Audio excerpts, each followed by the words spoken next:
Alright, shitheads. Started. You not hear me? Do I have to like? Oh, my mic's like far away. I was like, what the fuck? Why is Streamlabs not picking up my audio? But I get it now. All right. Last recording got deleted, so I got to do it again. Basically, this is gonna be part of a series. I'm gonna be reviewing every. Stop. I'm gonna be reviewing every playoff team's hardest match. I did Paradise Tempest versus Otters, but my recording was miffed and I didn't have audio, which is kind of important when you're doing a VOD review, is to have my audio so that you can hear what I'm saying. Big takeaways from that game. Otters doesn't know how to coordinate or comm at all, apparently. They would have times where Varian Rin is just in their like swimwear and no one be with him. And just overall, they're just like generally just not that coordinated. Paradise Tempest is very beatable. They aren't really being challenged that hard. Or at least in the game I saw, they weren't. All they really had was really good positioning. They hit some good shots and stuff, but like their ult economy was like good. They misused ults occasionally, so it wasn't like perfect. Takeaway was like PT's beatable, but they are probably the best team in the league right now. I need to VOD review Team Growlu a little bit closer in order to like really make the comparison there. But yeah, let's get into this one. This is gonna be Paradise Tempest versus Los Beefers. I watched this game live, but I only had like parts of it up. I was watching a movie with my dad at the same time. I was kind of just keeping track of the score. And I don't really know why Beavers was able to take maps off of Paradise Tempest. If I had to guess without like having really watched it, I don't know this for sure again because I wasn't really watching it. But like I would assume that the ball Winston comp that they run kind of caught Paradise off guard. Because when you scrim 5 times a week, you're getting meta compositions. Because if people are like in scrims, no one's fucking running ball Winston. Who the hell does that other than Beefers? So it probably just took them a little bit to adjust, but I don't know. We'll get it started here. I did see part of Oasis. I know how this first fight goes, and I have a very important talking point for it. So yeah, you'll see here, Taylor makes a pretty big error in this fight that like cost them the map, or not the map. What am I saying? Okay, let's talk about comps here. On this map, there's a very important high ground. Guess who wants it more? You're right, it's these guys. These guys, like, want it. I don't know what 6... I think he goes Tracer. These guys want it, but, like, they don't need it. You know? Like, Double Bubble, or, like... not Double Bubble, but this dive counter, they're gonna run with, like, the Sombra Tracer. It doesn't need, like, high ground to, like, really do something. These guys love it. Echo loves high ground because Echo can float, like, you know, just like use her passive and like float off high ground and get angles that way, move around quickly, and then fly back up to it. She really likes high ground. And like, don't get me wrong, Sombra fucking loves high ground, but Tracer is indifferent, right?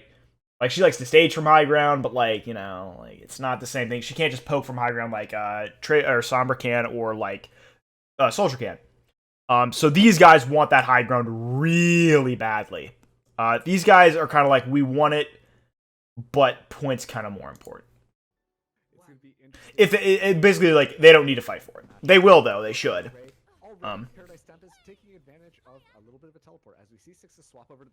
So yeah, Sixes goes Tracer here, and you see, like, so they take this high ground, right? The fight's for high ground there. Anti comes out. Azukari, like, literally should have died there. Got a little bit lucky. Firebits gets hacked, and right now, like, Beefers has already done a good job. They have controlled high ground. They fucked Azukari when he got in. And now they have control of high ground. The problem is, these guys aren't here. I don't know where they are. I'm pretty sure they're main right now. But they aren't up here, which is a big problem. Because that means that these guys can poke them out and get around them and dive them really easily. So Lars is down there. And then he realizes, he's like, okay, we're diving up top again. And these guys just fucking give it up. Do you know why they give it up? It's because they don't have Brig up here to stop this dive. That's going to be the question. As we see Lars flying in. Gotta drop back to heals. And now Lars does something good here. So Talo drops off of high ground.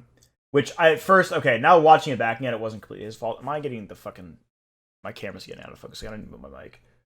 Hopefully my audio is still fine. I'm sorry that I'm blurry. I don't want to like take too much of the VOD trying to fix it. I could probably just edit it too, but we'll see.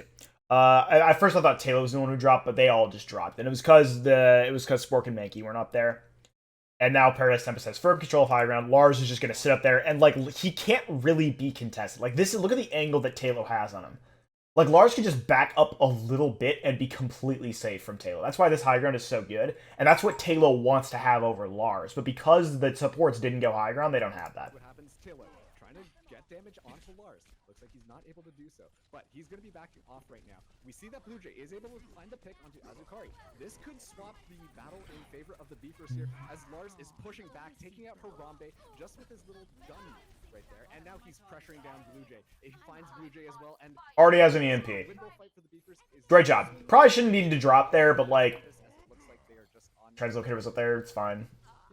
Lars just got so much damage in from the side. There you go. They already have EMP. They already have Nano. They already have Rally. They already have Pulse. Paradise Tempest loses a single fight this map. I'm going to be fucking pissed. He's almost charged up that EMP. He's got it right now. And it was just a DPS duo from Paradise Tempest on the flanks, getting in that consistent damage. Is this Spooky and Mark's casting? We see now Paradise Tempest. It is. I get them on Nest this week. See what's going on. That'll be fun. I like having casting duos on Nest. Yeah, meanwhile, it's up. That's good. Using the teleporter pad for it. Oh, those mines were a little off. Did he have mines when he came down? No, he needed the pile drive for it. So, like, they were, like, back over here. Was he trying to get more of them on high? I don't know. Like, I would have gone back in here. Because it also gives your team a foothold over here. Like, over here, all they have to do is just, like, fight over here. But they were going to do that anyway. And then the EMP comes out anyway to negate him, which is good job. We see the duplicate come out onto another Winston. We've got 3 monkeys jumping around on point right now, which is scary. But the Blue Jay unleashing the primal rage, trying to go for this backline, pressuring down. He does get Ring Madon with it, but anyway. Also, Ring Madon is probably the best flex support in the league. That was my other takeaway from Paradise Tempest versus Otter Oxide. Dude's fucking nuts. Just really good at surviving, really good at... I guess he's not a flex support because he's on the brig, but, like, he was playing Zen. This sounds good. The team just goes forward and starts cleaning up some of those kills. Blue Jay can't get enough done on the Echo. He's going to swap over to the Tracer. Paradise Tempest really taking advantage of the super... Everybody's coming in. Having to use their abilities to engage. That was a really good dive. Good job. And now they're going right back to... Oh, what is this? Firebats?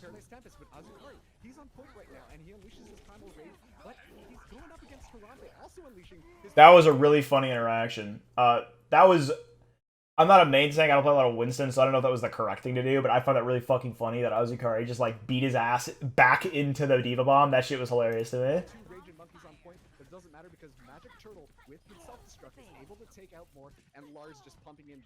Lars has another EMP. Hey, this is just free.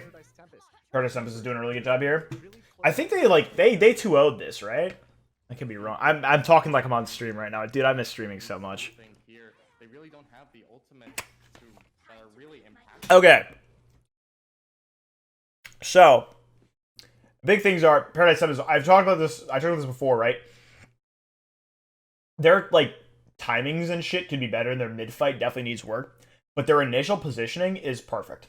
Like, there's no errors. They're clearly well coached. And that's what's gonna make them. That's what makes them so much better than every other team in this tournament. Is that they will always pick the right position to start in, which gives them an advantage when the fight breaks out and their opponents aren't in a good position, because they can just win off of them having bad positioning, and they don't need to do anything like more impressive than that. That's why Growlu is going to be a hard challenge for these guys, because Growlu can do the mid-fight probably better than them. They might position a little bit worse, though. I don't know.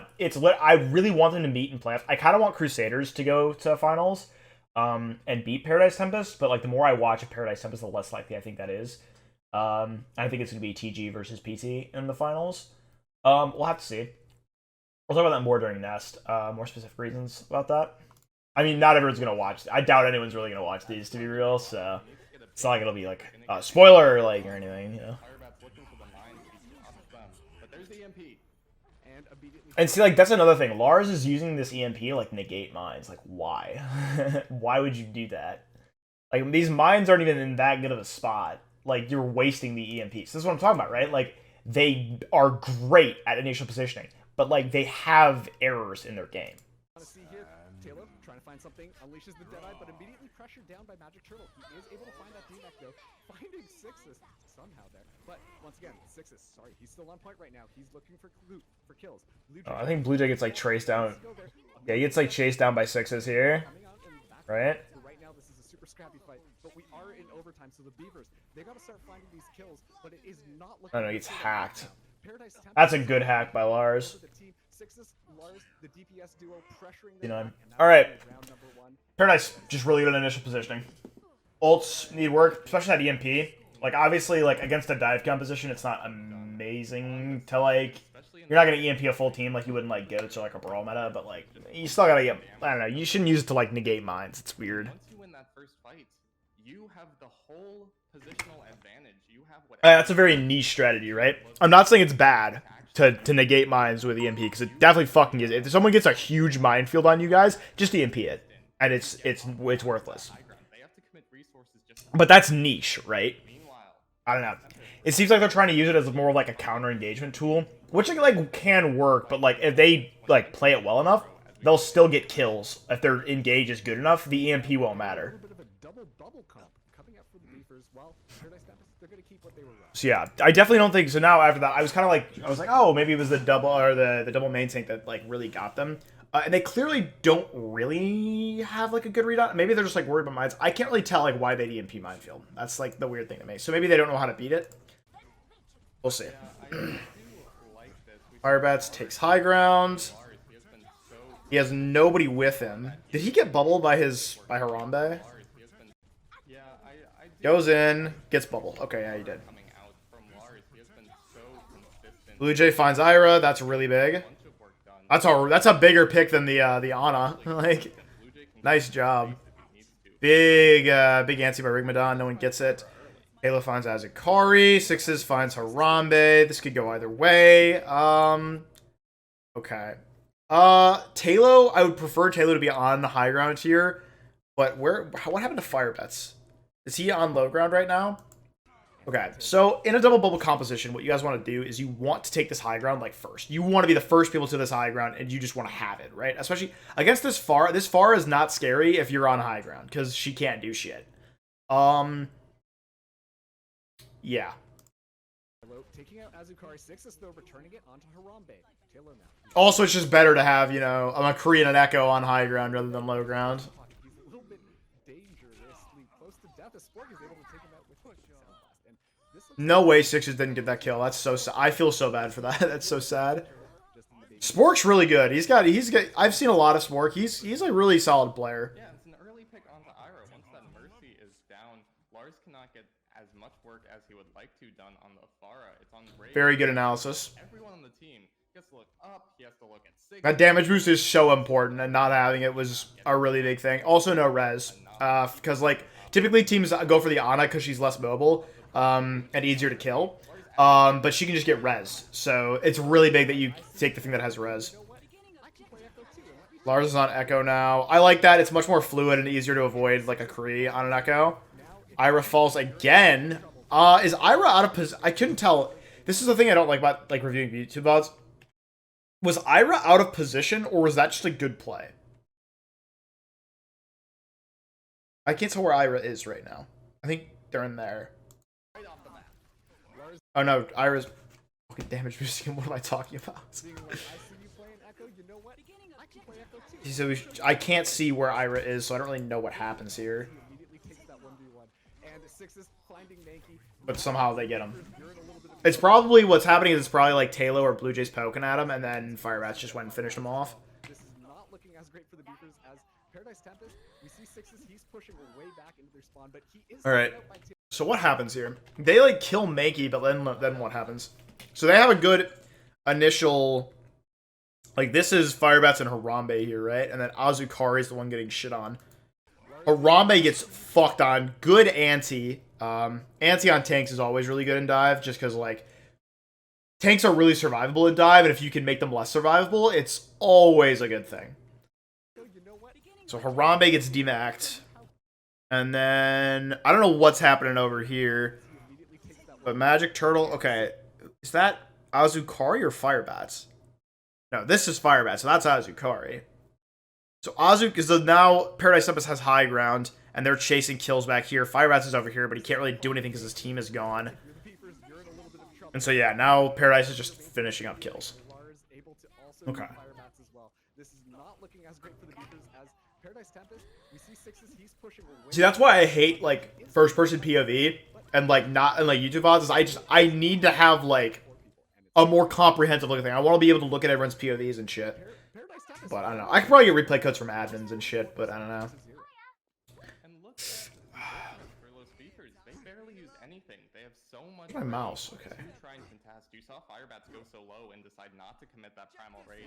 They knew that they were going for this next fight. They got a lot of percentage on board, and now they're going into pretty much a dry fight from Paradise Tempest, only having that nano boost online. Halo immediately commits the Deadeye. Let's see if he can find anything. The shield drops down onto him. Lars, wait, what? Sticky bomb. What? Halo immediately commits the Deadeye. Let's see if he can find anything. The shield drops Oh, Azukari had them low. Okay. Because he had nano. I was like, how the fuck did he kill 2 full health people? He got like half the stickies on him. Like, what? on to this point now. Lars, now he's got the He had them like each with 1 sticky. I was like, how did he get those kills? It looks like the fight is won for Paradise Tempest. So he's going to be able to hold onto that ultimate. Alright, and then again, you see Paradise Tempest re-go to high ground. Just good initial positioning. And you see like how well that does for them. I will say this, their players are mechanically skilled. It's not like they all suck. But I don't think like these guys are just like, oh, we're the best players at every role in the tournament. Like, no. I don't think they're that good. They're just like, they play the game well. So they make the job much easier for themselves. Diva's an interesting Echo dupe here. That's way too high of a bomb. That's not going to get shit. I would have definitely duped Winston. But he does find Azukari, but he'll fall. Lars falls too, though. Okay, so I think Beavers wins this. Yeah, they definitely do. Alright. Let's bring that down a little bit better. I feel like I'm just, like, talking about what's happening. I need to, like, talk about, like, why things happen. Okay. So, Ira, Spork, Magic Turtle, and Blue Jay are up here fucking around. Boop from... Is this Firebats? Or is that Azukari? That's Azukari, right? Or no, is Mankey there too? Blue Jay has his own dude. Is that Mankey right there? That is Mankey right there. Okay, so yeah, so this is Firebats goes in. This is a really good engage actually from Beefers. They completely take high ground. So yeah, Blue Jay should have gotten Winston there and then gone in on this. Doesn't matter. Good good kills there. I think that was like a boop. And then the Nano would finish it off. But Harambe's forced to use his cooldown to get back down to high ground, which means they can engage on him. This bomb just sucks. He should have thrown it way lower. It's alright, though. Taylor finds 6s. Yeah, okay. That was a really good dive there from Beefers. I'm all over the place right now. It's so hard to tell, like, what's going on with, like, it's so pixely. This isn't me, by the way. This is all the producer. I don't know who, oh, sorry. I don't know who produced this. But I have fine quality and I'm downloading at a good speed. Like, this isn't me. You take the fight, you take the point, and then it's really on Beefers to come back and try and... Why aren't we on a high ground? Firebats. Definitely questionable. 6s. He's almost got the pulse bomb and he's sneaking around. A little bit of a solo stealth mission, but immediately caught by Firebats. So he has to back off a little bit. Get stickies out, actually. And they engage off it. That's actually not bad. That's a really good ante onto Firebats there. They get him killed. Nice. Good job. I think Azukari's bubble actually prevented... I think it was. Or was that hold on, let's see whose bubble goes down here. I don't know if it's Azukari's or... Okay, never mind. No, it was, why doesn't he get beat then?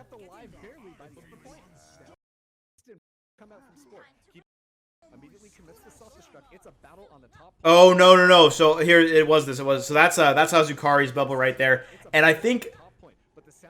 Oh, what is this, like, theater mode I'm in? Okay, I don't really know what happened. It looked like he got, like, booped somehow. I think he, like, primaled him... Did he primal him into his bubble so that he didn't get beat?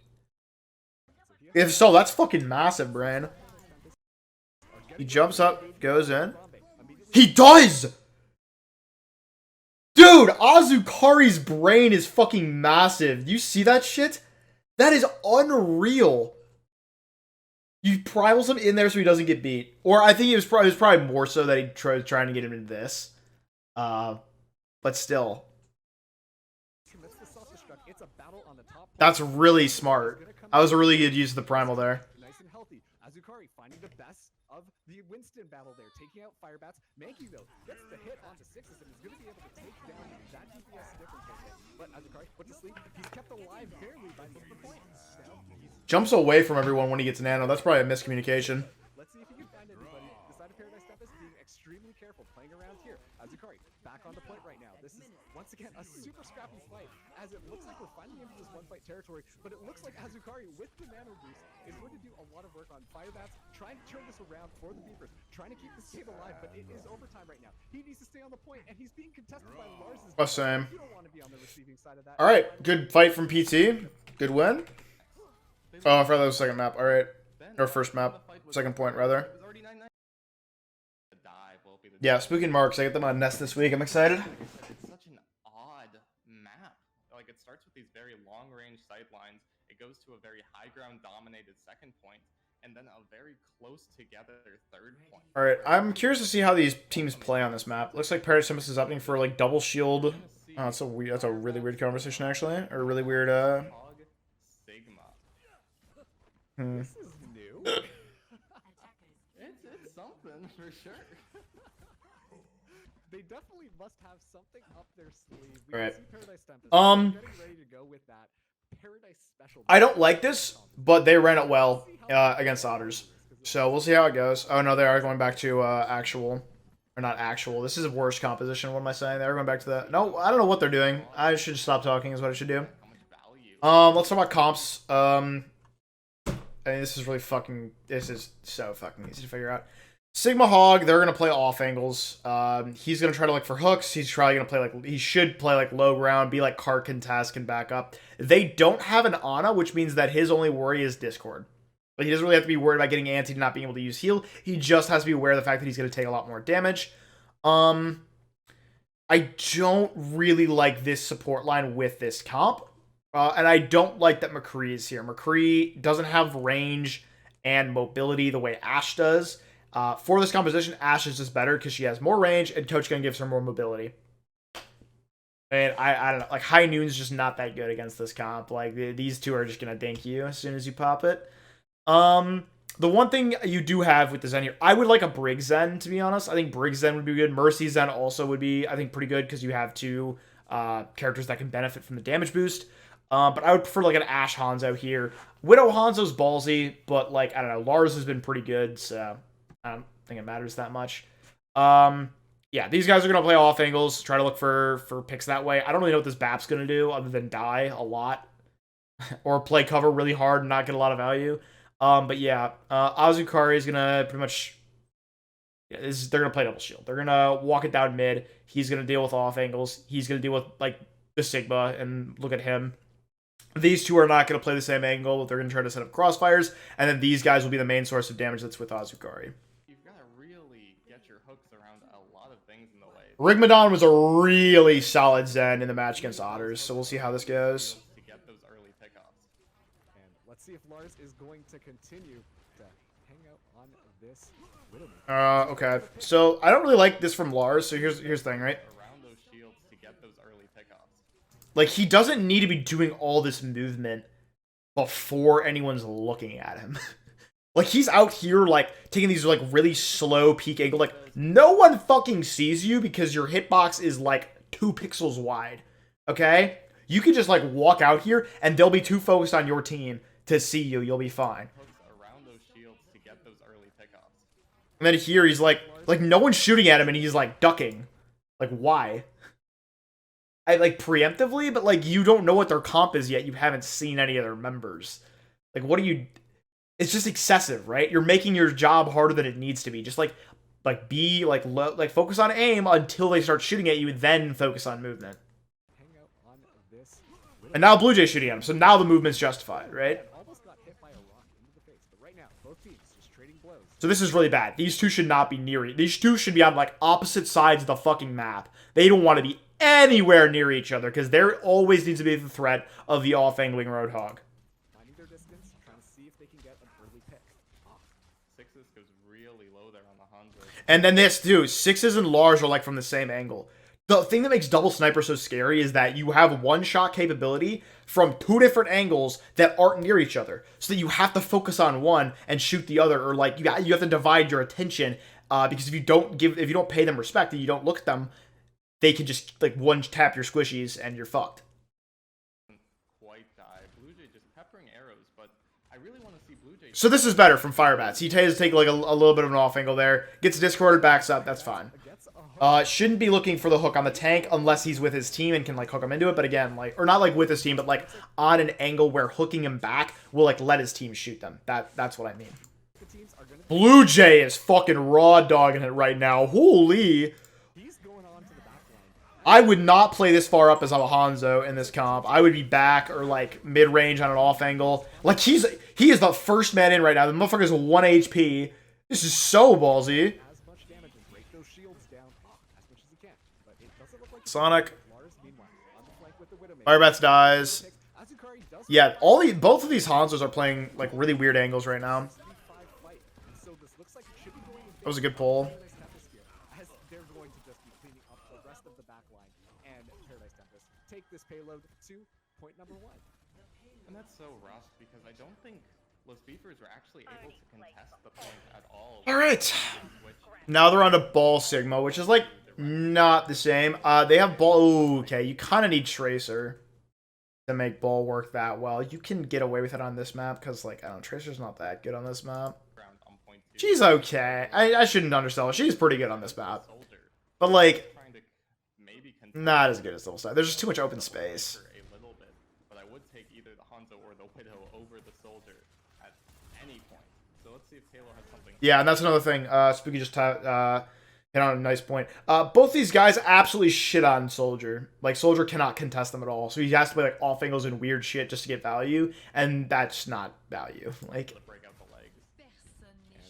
and we'll see how it goes. I think they win this map, actually. On this wrecking ball pick, he's in the back line right now. He's putting on pressure. Blue Jay, meanwhile, slots onto Hanzo. Let's see if he can find any picks here. Lars, though, okay, that's a good trade, actually. So this comp doesn't need a ton of heals. That's, again, why the BAP is not, like, that good of a pick. So this trade is really big, because you just took out a shitload of the damage for Paradise Tempest. All the consistent shield damage is coming from the Zen and the BAP, right? Because, I mean, or, like, these two as well. But, like, these guys aren't shooting shields, because they want picks. So you just took out a big thing. There's no Discord, and there's no, like, there's not as much damage now from these guys. So now you can dive really easily. You also took out Trans. That's a huge pick from Blue Jay. That's a good Dragons. You split the team. Ooh, Azukari needs to get collapsed on there. That's a nice boop. Yeah, they kill him. Good job. Firebats was in the backline the whole time there. Like, that's a good job. They're doing a really good job of, like, playing off angles. And these guys aren't. Like, the Sigma and the Orisa are, like, right next to each other. That's bad. Meanwhile, Taylor finding his high ground, putting in work as Soldier 76, and now it looks like Beefers were able to push Paradise Tempest back. I got my COVID vaccine shot. I'm feeling it. I'm starting to, at least. You would rather lose your Zenyatta than your Braid or your BAP. And maybe it goes down early, but it doesn't really matter. They're able to pull it back up, especially with that Dragon Strike from Blue Jay splitting off the team from their Orisa and just the Firebats in the back there, hitting the pick on Polari as well. Good Trans. Good Flux. These guys just have, like, a terrible angle onto Beefers. Like, I don't know why they're fighting this from main. And now it looks like the Paradise Tempest, they've got like, honestly, just go up and brawl them. The Beefers have pushed them back once again. Yeah, great hold so far from Los Beefers. They started out getting pretty much rolled by this double shield comp. But they've broken out the legs, and that seems to be the answer. That legs has 56% ult charge. The legs isn't doing shit. It's all their position. They're positioning so good right now. That's a huge minefield. Good Trans. Good Bongo. Firebat's not able to get the Bongo, which is unfortunate. The Bongo's a really good ult. That is a huge ult. He definitely killed Ira there. Nice job from Blue Jay. Ooh, Harambe drops right into them, though. He should die here. Oh, he just lives, unfortunately. Okay, Lars gets Blue Jay. Arbitch gets 6s. Is Harambe still low? No, okay. So, like, again, like, the reason that Beefers is winning this is just because they can play these angles and these off angles so much better. I'm gonna turn on my lighting now, actually. So, like, actually, no. That looks ugly. It's a YouTube video. I'm not on stream. Like, they can play off angles so much better now. Because they have these two on high ground. They have this guy on high ground. This guy, they have these 4 on high ground, or 5. And then this guy's in the back line just harassing, right? And they keep putting all these people on, like, slightly different angles so that they can't just, like, focus at one person. They all are survivable on their own. They're all at different enough angles that the shields aren't good enough from Paradise Tempest. And now Magic Turtle's onto the Diva because he knows this. He knows his shield isn't doing shit. So he's like, okay, I think they're going to be like, okay, let's dive now. And yeah, they are. Because they know they cannot just, like, the shields are not going to keep them alive against this. So what they're going to do now is they're going to try to... They recognize that Beavers are playing close enough that a dive can disrupt them enough for their DPS to do things. So they're going to go like for a full dive. They will keep the High Noon, which is weird to me because the High Noon's not going to really get that much value. I would just go Tracer here. Or even Sombra. Lars' Sombra was pretty good. Something done that way, but, you know, they've swapped everyone. They have pretty much 0 ults minus this Deadeye, and they're playing into a lot of them. Azukari just fucking hard feeds. I'm not really sure what the idea was there. Jumping... So first off, that jump did not get him anywhere near the team. So they could all just shoot at him, right? What you want to do with that dive is you want to get in the middle of these guys and disrupt. Boop them all away, disrupt, disorient them, put the bubble down so they're all outside the bubble, and, like, just zap them all, get them all down. He effectively did 0 damage there. I don't think he even, like, hit a single person with his jump or his Tesla cannon. And then Magic Turtle gets demaxed. They stagger, which is good. Kill Lars. Blue Jay's fucking dominating right now. Holy. Firebats gets the kill on the Magic Turtle. I would have staggered there, but, like, I know. Oh well. They are still playing a little bit too close for my liking, though, especially against the dive composition. Against the dive composition, they can afford to, like, be a lot more split. Actually, like, can afford to be. They can't afford to be more split against the dive composition, but they still should be more split than they are. Who are you gonna dive here? They're expecting to dive and they're ready for it. But Sixes. Who are they gonna dive here? They need to dive right here. Let's see if he can find anything here. Or not right there. The Zen's good too. Yeah, and they have to be careful about going into this top room. But, like, look how the BAP and the BAP and in the Hanzo, that's like all the damage and all the healing. Like, go kill them. Ira falling, and they have to back out. Paradise Tempest can't take this fight. And see, this is what I'm talking about, right? When I say that Paradise Tempest is not a team that is unbeatable, this is what I'm talking about. There are very clear ways they can deal with what's happening to them, and they don't understand what they are. They have no idea what to do against this. Defense from the Beefers right now. They've reduced Paradise Tempest's time bank to... They're like chess players who only know how to play openings. They have no mid-game. So far, Paradise Tempest... That's a little bit of an exaggeration. They have mid-game. They're just like... If they can't position, like, perfectly, really well right away, then they're much worse as a team. That's a great dive, that's a great immort, and that's a great trans. And Sport has to commit the transcendence in order to keep his team healthy. Now we're going to see the attack visor coming out. Taylor trying to find Azukari. He does find Azukari. That was a really, really nice job there from both teams. Just went the way of Beefers, they had ults. Lars does take out 2, though. This is an opportunity, though. Blinks into the mines. Pepe hands. Or was he actually... That might have been a reset, actually. I think that was. Because he wasn't like that... Oh, no, he was low anyway. He was trying to get away. I thought he was full health and he blinked in there to reset. There's only 30 seconds left on this clock. Paradise Tempest, though, they have a couple of ultimates. It's not over yet. They're gonna have Banana Blade. That is so dangerous. I thought he said Banana Blade. I was like, what? So was that Primal and Blade together? Banana Blade? Oh, there's no Nano! Oh, 6s, you tossed! Oh, okay, they're fine. And Harambe misses the Flux. So the fear of the Blade actually wins on that. That's fucking hilarious. Look at this. Rigmadon does not have ult yet. He should not have ulted. This is a really bad play from him. They should have just waited until they had Nano. Again, like I'm saying, His team is beatable. They make mistakes. He waits. Look at this, look at this, look at this. So the Primal boops everyone away. This is just, like, weird. What the fuck? How do they win this? Like, this Sixes is just fear factor. They're all backing up for Azukari. And then Lars comes in and just kills everyone. Primal Spork away. Wow. So basically what happened there, Azukari goes in with Primal, kills the Zen, and everyone just follows him. And the Blade just didn't happen, as far as anyone's concerned. That just was not a thing. I would not have used Nano there, though. That's a problem. I would have saved that for next fight, because now all you got is your, the bomb. The Valkyrie and the damage boost from the Mercy to boost that Blade up. They don't need the Nano. They do end up committing it, it looks like, near the end of that fight, just to solidify it. But great attack from Paradise Tempest. Lars is just in the back doing Lars thing, but Tailo, they're on, okay, they're on Torb now. I actually don't hate that. Torb is really, really, really good. Where's my mouse? Okay. I might sneeze again. I'm sorry in advance to all my headphone users. Oh. Oh, I want to sneeze so bad. Fuck. Alright, whatever. Sixes and Lars can't do shit about this guy. This is really, really good. I like Torb a lot. Just because, like, the turret and the overload make him so good against dive. He's such an underrated anti-dive character. It's ridiculous, especially at this elo. Like at high elo, people can play fast enough so that the turret isn't that big of a deal. But at low elo, nobody plays fast enough to avoid this. They're going to take a shitload of damage from it. It's going to be hard for them to get anything done. The mobility doesn't matter when you've got a literal aimbot tracking your every movement. And that's what the turret is. Like the Tracer, the Genji, they're going to have a lot of How?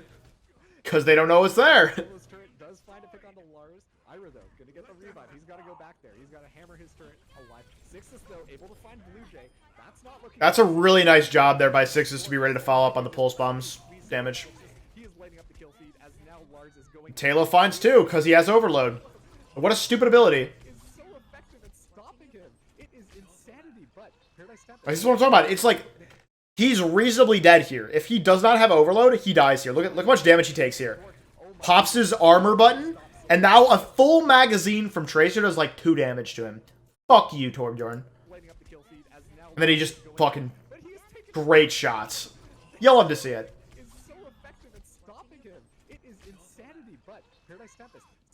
So they are gonna get some more leverage off this because they still have more people alive. But still, though, those picks could like help them make sure they don't finish the map. wait for all their teammates to get back. They're just walking off the point, but they're going to have to come back soon. They have 6 seconds. I don't know if I don't like Sombra here in like this much time. If it was like the fight before, then it was a good pick, but not right now. Sorry about that little editing break there. So okay, I don't hate this actually because it's weird enough to work. Like Bap's not that good. Anna's not either, but it's better than Bap because she can at least like I don't know. The Antsy would be big here. I don't know. I don't really like the BAP compared to this. I think Brig would be better. I think Mercy's better. I've said this before. Basically, Paradise Tempest just needs to get a Nano Blade here. I want them to bomb like here, like break the start and just get space. And they're not. Are they afraid of Are they afraid of High Noon and they don't want to? It might be that they were worried about High Noon and they wanted to eat it, but they just waited until they bombed anyway. So Lara Sixes doesn't live. Blue Jays is a good job of killing him. Blue Jays going crazy this map. Holy, really, really showing up for this team right now. Showing them what he is made of. Once again, don't forget, Keepers, they've got the respawners advantage. If they can stall this out and find enough picks, then this is going to go in favor of the Beavers. Now Firebats taking out Rig once again, despite the fact that he was res. He is looking to swing through and nice pile drive. He's almost back. He's so close to finding his blade. And with that, he is going to bust out the blade. Let's see if he can find anything. Domination. Using his turret, trying to push people back. This turret has done so much damage this fight alone. It's crazy. Like that turret has probably done the amount of damage that Mankey has done all map. I'm not kidding.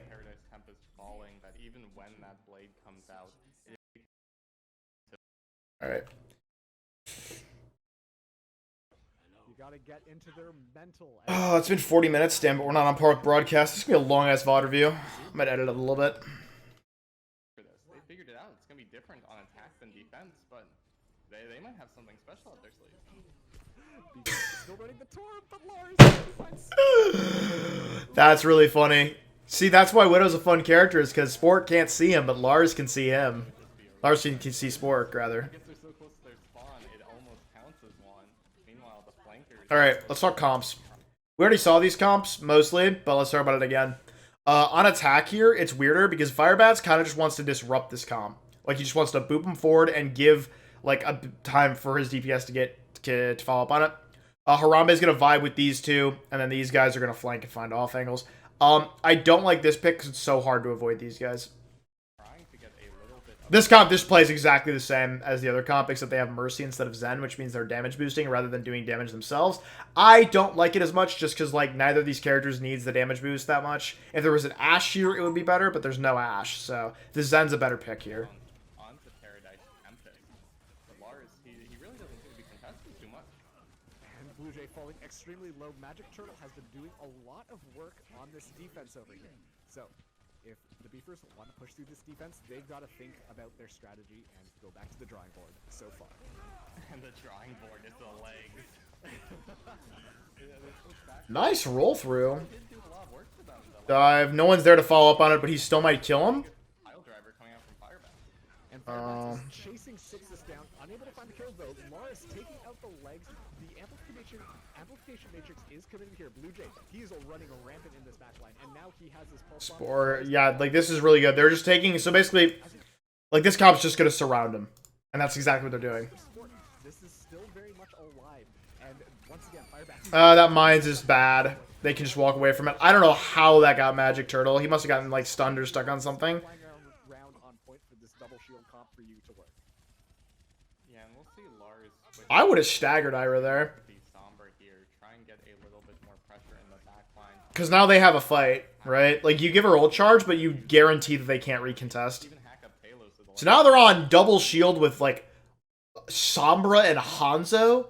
Like, this is what I'm talking about, right? Paradise Tempest, very good initial positioning, right? But the second they see something that's, like, weird that they wouldn't see in scrims, they haven't the slightest fucking idea how to deal with it. Wow. Paradise Tempest, they're gonna get a fight, or they certainly should, but they might not all be together for this. I don't know if they will contest. And this is the thing, I'm going to talk about this a little bit on the nest, but, like, Team Growlulu is not going to run only meta. They can run off meta stuff, because they're all off-rolling. So, like, they're not as good at the normal characters, the meta characters anyway. They can play anything, right? Because they're just fucking around. So, maybe their strategy in finals is just run some weird shit and hope it works. That would be a weird stage 1 finals, to be real. Be real with y'all. It's already 5 o'clock. Point number 2. Talos is switching back over to the Torb. He seems to prefer it and closer to the end of these points. But we'll see as we move on to the second point.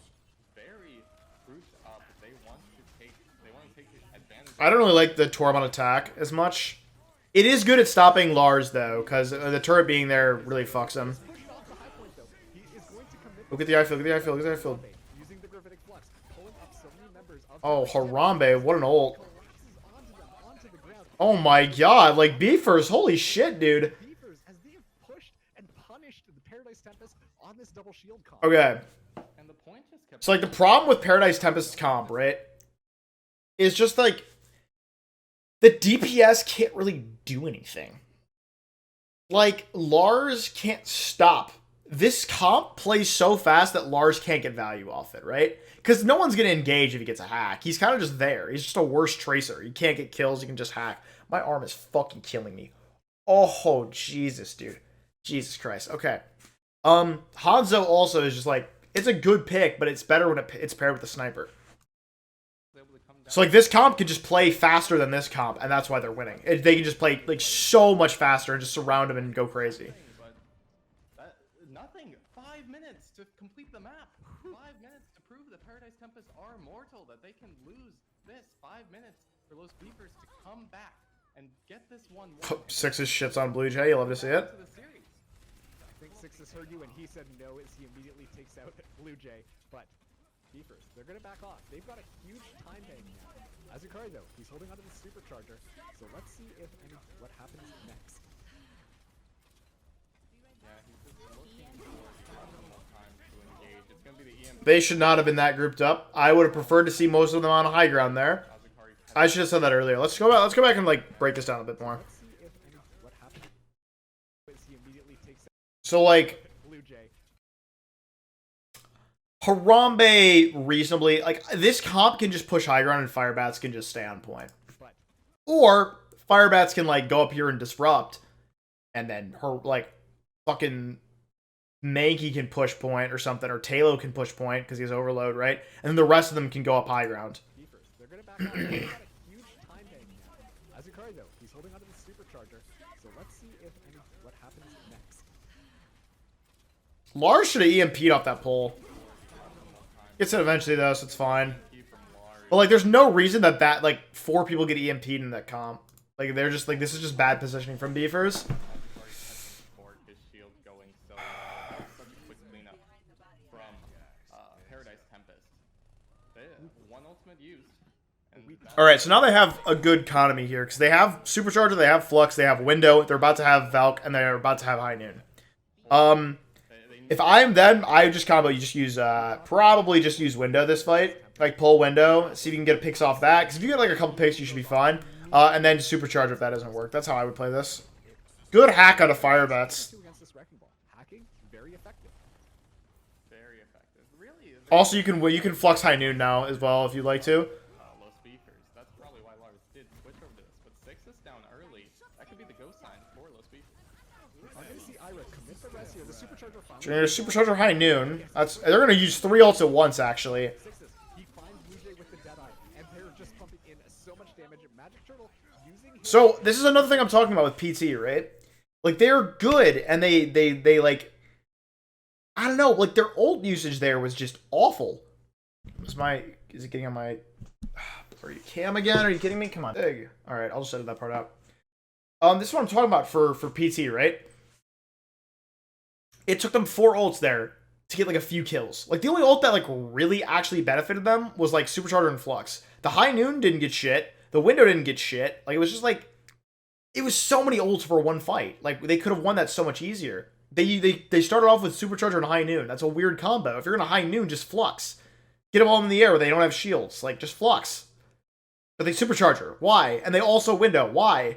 Like, if you're going to Window High Noon, that's good too, I guess. But, like, why? Why do all that? Why Supercharger, Window, and High Noon? And it's not even like they're just trying to fuck with them, because they were all used poorly. Like, it wasn't like it's like, oh, we're up by a ton. Let's just use a bunch of ults to fuck with them. No, you're not up by a lot. Like, that's not why they did it. It's just so weird, dude. Just Firebats in the back line, but he falls. But this is exactly what I said Paradise Tempest can't do. Look how many ultimates they committed to win that fight. They Correct, Spooky. Almost back up to Lars's EMP, but if Low Speakers are able to weather that, they'll have almost 6 ults online to win maybe just one more fight. Let's hope it isn't one of those situations where they can just walk in and press Q, but hey, Paradise Magic Turtle on low ground, always a bad idea. works. Now, That's a huge... There's no reason that many people in this comp get caught by that EMP. Great job by Lars, but, like, Beefers just toss. Like, they cannot be that close to each other. but I don't think it's enough as Sixtus putting in so much damage, Firebats taking him out, punishing him, and that's going to be another reset for the Beefers.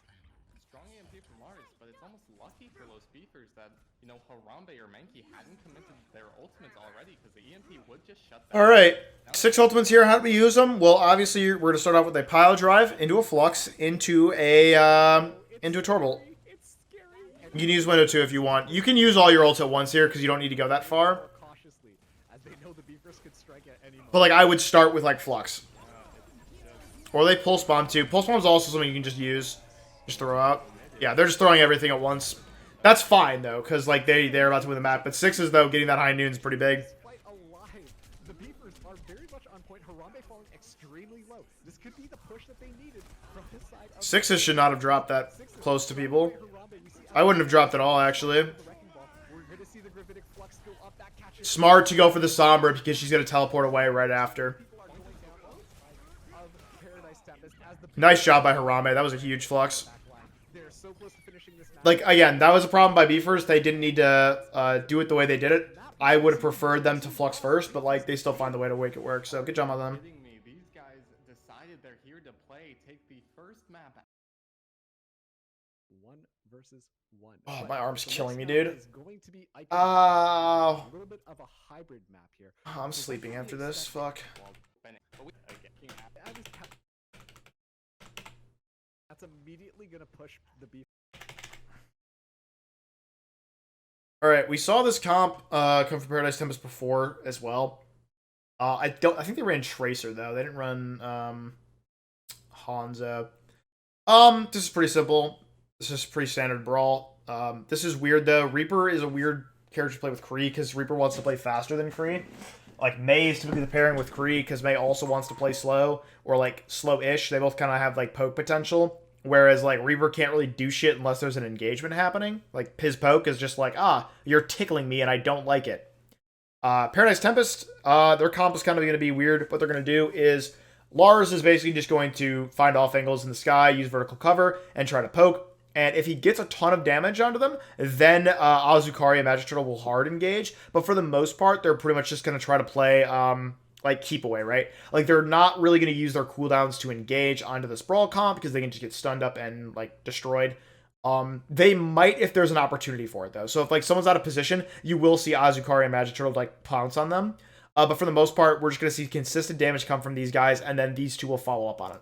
But they're already so pushed up. The way I should say this, I did this in the VOD that I deleted up. Basically, like these two taking off angles will create space for each other rather than the tanks creating space for the DPS, right?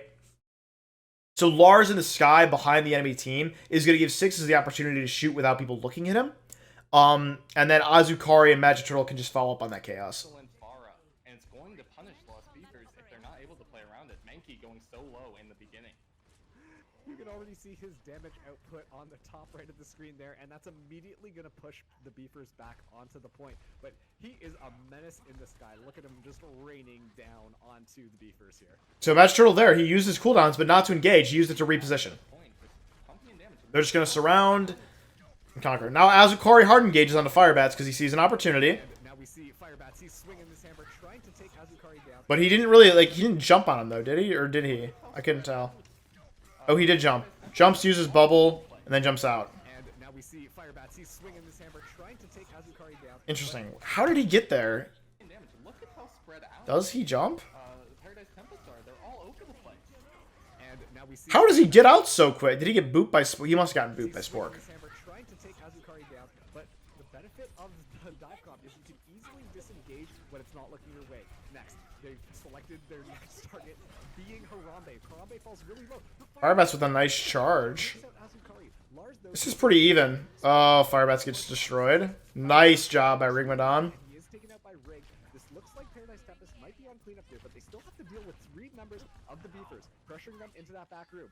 Lars, up in the sky, untouchable. But regardless, it looks like Paradise Tempest might have the reset, because the rest of their members have fallen. Yeah, but they will get this respawn advantage, and Lars has the barrage ready. There really isn't anyone who can contest him. Alright. So that was fight. Like, Paradise Tempest tried to reposition too hard. There was kind of no need for them to be back behind them. They wanted the high ground because Beefers can't really contest it.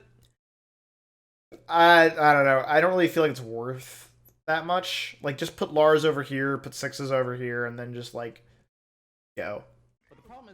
Beavers is being smart, though. They aren't being baited, and they aren't, like, hard engaging on something and give people more angles. They're playing it safe and letting them come to them because they know they win in a close quarters engagement. Inside that little room and minimize Lars's impact.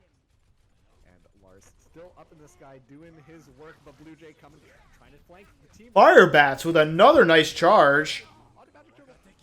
Here comes Six. So that was a nice job there by Sixes. Realizing the barrage is not going to get value, trying to follow up on it with the dragon. Unfortunately, doesn't get enough people. It does get Blue Jay, though, which could be big. A supercharged Zarya, but he has to deal with Magic Turtle. Magic Turtle's got the nano here, and he is spraying people down. The Sound Barrier is going to come out from Spork, trying to keep the Beefers into this. Oh, that's unfortunate. With a self-destruct, making That's really unfortunate. Firebats just back off once again. What a backs up a little bit too much, and his friend dies. Yeah, the Beavers commit their Not what you like to see. and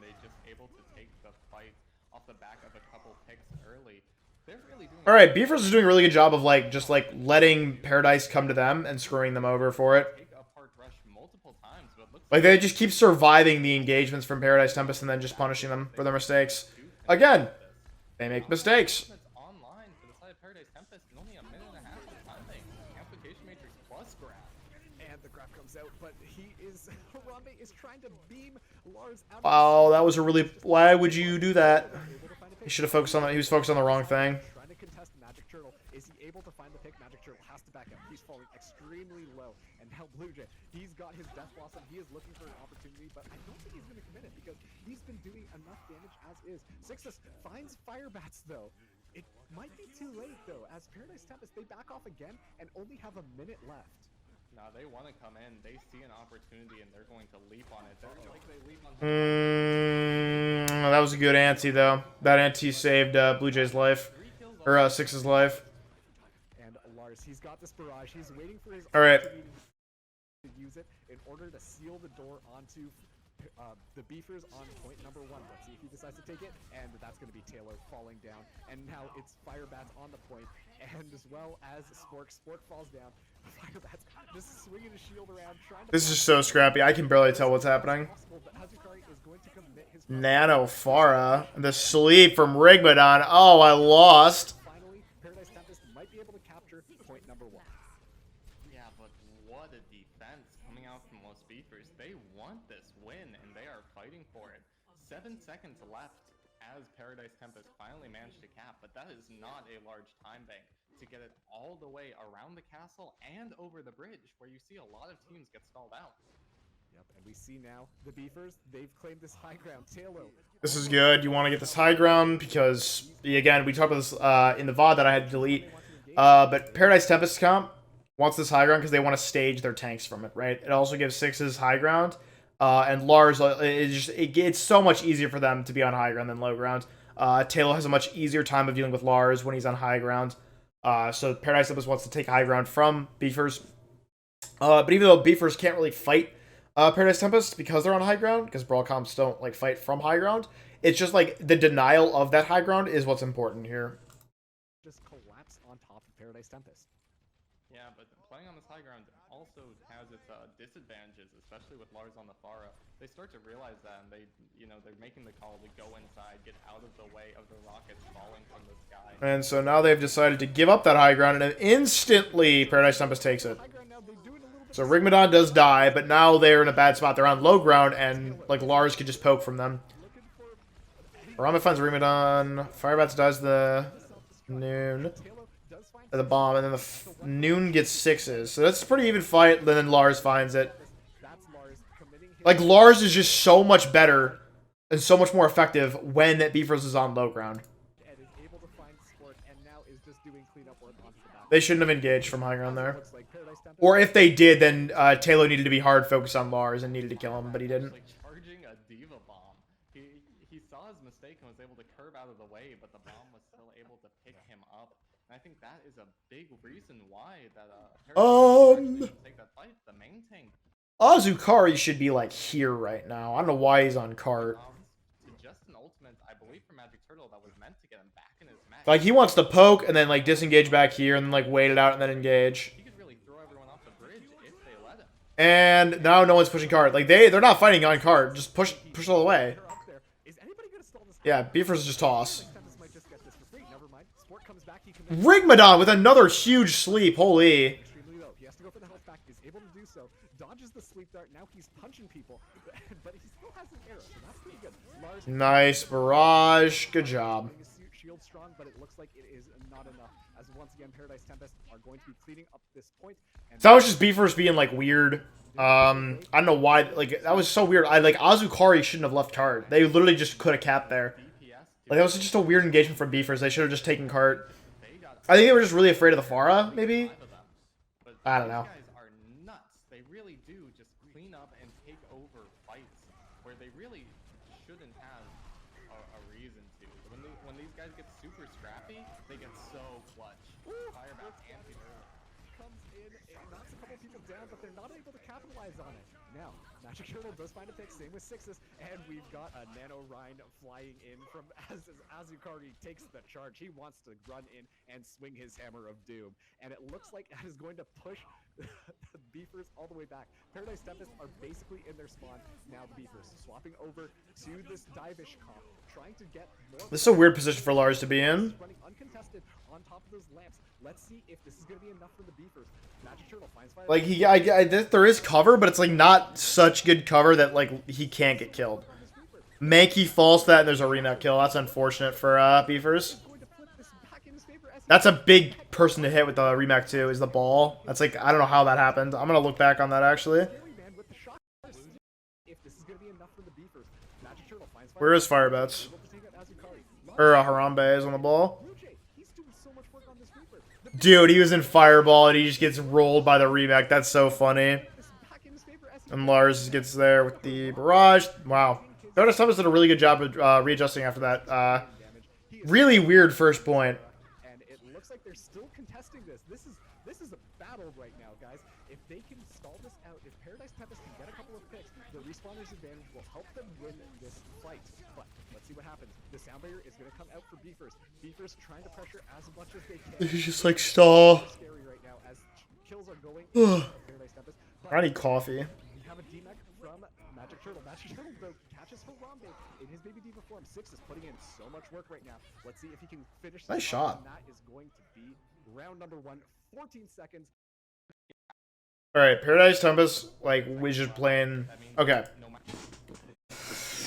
Whew. Okay.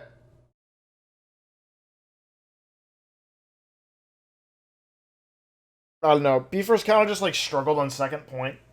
After that like fight where they like played it really weird and like contested high ground and almost gave a point. Ever since then, they kind of just like played it really weird. There was never like a really clean engagement from them, and they kind of just like fell over when Paradise did anything. Unfortunate. Paradise wins third point pretty fucking easy. It's bad that they let him finish with time, because if they had done like any sort of stall there at the end, if they were able to like readjust at all and like come back to normal and like actually take a fight that was winnable, and they get him to 0. Of course, the rules of hybrid are then they don't get a second attack if you finish with more time. Kind of big. So Beavers kind of toss. Complete this map. I'm tired. Paradise Tempest isn't out of it yet. I want to take a break, but I know if I do, I'm not going to finish this until tomorrow. And I kind of want at least this one to go live before Nest, you know? We've seen a lot of Torb today, haven't we? Yeah, and I think they're betting that Los Beefers are going to come out on the dive. Sixes wants to play the Torb to counter Hive coming out from Los Beefers. Blue Jay is teasing us with the Echo, and these flying heroes are definitely dangerous to this double shield comp. It's kind of hard for them, at least the tanks, to contest them. But Sixes and Lars will show Blue Jay a bad time, and he's going to get his wings clipped real. Okay, let's talk about this. This comp's really fucking good. I like it. Magic Turtle's gonna play over here. I think Sixes will too, because Lars probably prefers the longer set and not having to back up. Ira and Rigmadon are gonna play. Ira's gonna play like kind of like behind this tower, like where my mouse is. Imagine like kind of like between like that, like one thing by the mini, and then like this tower. He's gonna play between that. He's gonna be able to shoot, but he's also gonna be able to help these guys if they get into trouble. Rigmadon, Lars, Azukari are gonna like shoot down mid. These guys are going to back up at the slightest indication they're getting fucked on. Quickly, if he isn't able to play around not only the win condition for Beefers here. Beefers kind of wants to engage hard on like Lars and Rigmadon because they have less mobility. They don't really want to engage on Magic Turtle because Sixes is there, and Sixes has overload and just a shitload of damage. But it's okay to engage on Rigmadon and Lars and back because they just don't have any mobility. I don't know why Taylor's not on Tracer. Ball's really hard to run without Tracer. As well as the Discord orb from Rig. Let's see what Beavers can get done with this. But I have a sinking feeling they're gonna switch off this comp. How long do you think until Blue Jay gets enough of it and he swaps heroes? We'll give him a minute. this isn't something new from Paradise Tempest. So they might decide that this is the comp they want to Nice. to this double shield. It's alright, then they're fine. Magic Turtle is able to find Fire Bats there. Blue Jay still on this hero pick. We'll see if he swaps within a minute, but Taylor, he's on the Soldier 76. That's a lot of pressure onto the shield. But Beefers, they have to... What is happening here? Are they switching? Oh, they're going full brawl. So what they're going to try to do here is they're going to try to run down Magic Turtle in 6s because they don't have a lot of people there. But these guys back up really quick. I saw in their VOD against Otters, they're really good about knowing how to disengage off that off angle so they don't get killed. They really take advantage of the natural up, That's just unfortunate. giving Kalo a chance. Getting a little bit too The supports? happy on the... The supports coming in. just not very aware. You just get a little bit too complacent and then you die. To long range fire, it happens. It is gonna struggle. There's a lot of pressure coming out. The poke from People, especially in this elo, people equate distance with safety, and that's just not true when you have 6 people shooting at you. even have the defense. Yeah, see, they run at Magic Turtle in 6s, This is what they but the Discord on Firebats prevents him from getting anywhere close. Reinhardt set up to swing his hammer, and that's exactly That's a great pin. find Magic Turtle. And Harambe finally, wow, actually they win this. Holy, that's actually really impressive. Now this is looking really good for the Beefers as they clean up the rest of They played very, very fast there. That was a really good job by Beefers. I think that's going to be it. So now, this is looking like point number 1 for the Beefers. Tempest is switching to match, it looks like. from the beefers. But they're going to have a less brawly comp because they have Lars instead of Talo. If they had 6s and then Lars was on Kree, it would be a different story. Because, like, Torb can brawl. Like, he can fucking brawl. To get you in position. Let the shield take the brunt So what's going to happen here is, like, Beavers is basically just going to run it down with the wall and the bubbles and try to, like, win the fight fast. Paradise Tempest wants to play a little bit slower and let their damage with the Ash and the Torb turret kind of win out. head to head. Or they're going to engage with Bob and Torbolt and try to get picks that way. He does find Big shatter. Good eye field, though. and finds so many of Paradise Tempest. Taylor just immediately wiping the floor with Paradise Tempest. Sport is going to go, but Nice job by Firebats. is back. We have a Blizzard committed. Oh, but Paradise Tempest is actually winning this. Holy. Lars is kind of clutching this up for his team right now as he's found so many picks and put out so much. That's fire. crazy. Nice job by Lars to turn that one around. Fight for the Beavers has swung in favor of Paradise Tempest. Great job by Lars managing to get those picks. I really want to see how he plays this Ash. It's not common really in these kind of rush comps, but he can take these high ground positions and get a lot more damage in if he is allowed. That's so unfortunate. Manages to pick. That's kind of on Haram or Magic Turtle for not eating there. Lars isn't the worst pick to lose in the world. Nice charge. That charge is good because he knows you have to counter charge. Look at it. Look at how good this is from Firebats. The high Nuna, he charges to the Rhine falls so he can't block it. Hate those 5v6s, and you hate That's incredible. That's really good. You can see the Beavers feeling really confident on this rush comp right now as they are. Why don't these guys just run rush? They're so good at it. This looks like it's going to be point number 2. Oh, wait. Why is Blue Jay off of May? What's going on? No, no, no, no, no. Never mind. They're not very good at it. Oh man, there comes out a shatter. What is going on there? Is so much Rav gets one, but it's BAP, so it's okay. got the Then kill him. grabs it, it's swinging in the favor of Paradise Tempest. What looked like the Beefers were storming the point, then Paradise Tempest said, "No, sir. Now this is our fight to win," and they do win it. Yes, a lot of ultimates coming down, or at least it seemed like that. Harambe and Spork both committing their ults with Ira using the amplification matrix. But finally, Paradise Tempest, this is a bad place to get stalled out. It takes so long to get back to the point here. They have to go through this tiny choke point, and there's so many ults online. Oh, Paradise Tempest. speed, speed, speed. Oh, nice wall 6s. And it is doing so much. Nice play by 6s there. But Taylor trying to keep this fight alive. Everyone on Beefers is low as fuck. There's no way they win this. Yeah. Using his legs, running for his That was such a nice Blizzard and wall combo. I didn't think he had the angle for the wall. I was like, oh, they can speed out of this. But no, he had it. That was really good. hardly committed any ults there, and it worked in their favor. Exactly what they want to do. And That's a fat finger. just that happened. That's a bomb from Magic Turtle. I'm gonna call that one a fat finger. That might have been a fast. My camera's blurry again. Turtle. He says he doesn't even need that bomb to beat Lost Beavers. Are you kidding me? Nice wall again, dude. 6s. Holy, man. See if he can find anything able to put a little bit of damage, but not able to. It's not just that the walls are good; it's the timing at which like it takes him to get them. That's really good. Like it doesn't take him very long to like line it up and get it. Follow that up with two. This is a still. That's really good. Both sides. Magic Turtle, though, he's doing so much damage.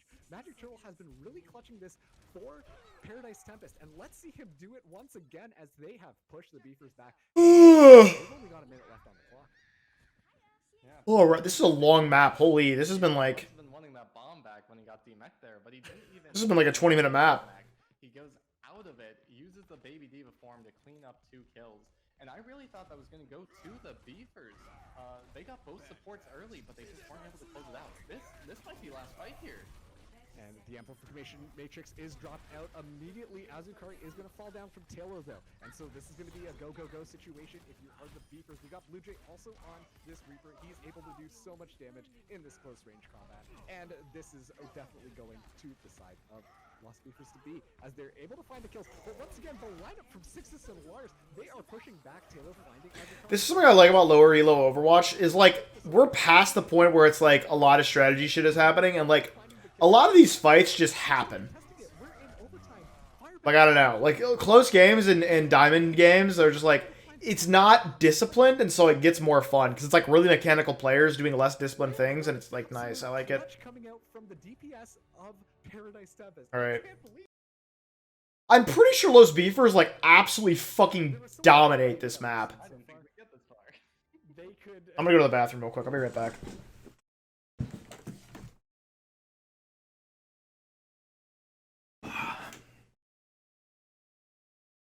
Welcome back. I guess I don't know. I'll edit that so it'll be no time at all for you guys. All right. Yeah, I'm pretty sure Beefers just fucking rule this map. So let's find out.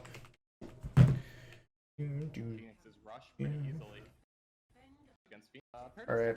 Oh yeah, Paradise Tempest rolls out on this like weird comp, and they kind of shit on the first map, I think, or like the first point. I think they do really well on, right? But Taylor and Blue Jay with that torch turret could be enough pressure to kind of push that DPS lineup from. I mean, obviously, I know that Beavers wins this map. Yeah, I mean, you're gonna have to pray that it does, because Firebats and Harambe Sport, they're not gonna be doing. Because like that's the only way you can get to 3-2. Lars gets Talo, he gets Rez, Blue Jay gets Azukari, Lars gets Spork. Yeah, that's that. They win this. Lars loves his Pharah pick, and he is showing you why he does. All right, let me take another look at like how the positioning is from Beefers. Yeah, I mean, back, especially too if you've got a record. So initial positioning, Ball's just hanging around in the back. Harambe's here, Talo's here, not Talo. Blue Jay's here, Turret's there. That's good. Talo and his Mercy are up here. Where's Mankey though? Is he by... Mankey's probably... Yeah, Mankey's over there. So yeah, this is pretty good positioning from them. I don't hate this. The engage comes in onto Harambe. Good bubble. And at the same time, Lars somehow... How did Lars get all the way over here, like, uncontested? Did he just, like, hard flank? Where'd he go? Like, he's already over... He must have, like, gone into his window or something. Good flank.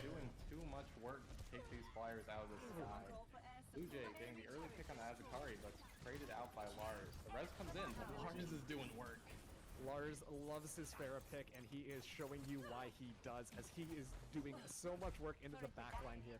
The entire team of the Beefers are scattered. Rig fighting Harambe with his Bionade. Finally, that pesky Torn turret is going to get taken down. And now Lars is going to have free reign as he is just finishing up nice there. And this is looking like Paradise Tempest are going to easily capture map. Point number 1. Yeah, they're just taking them apart. These double flyers are doing so much work.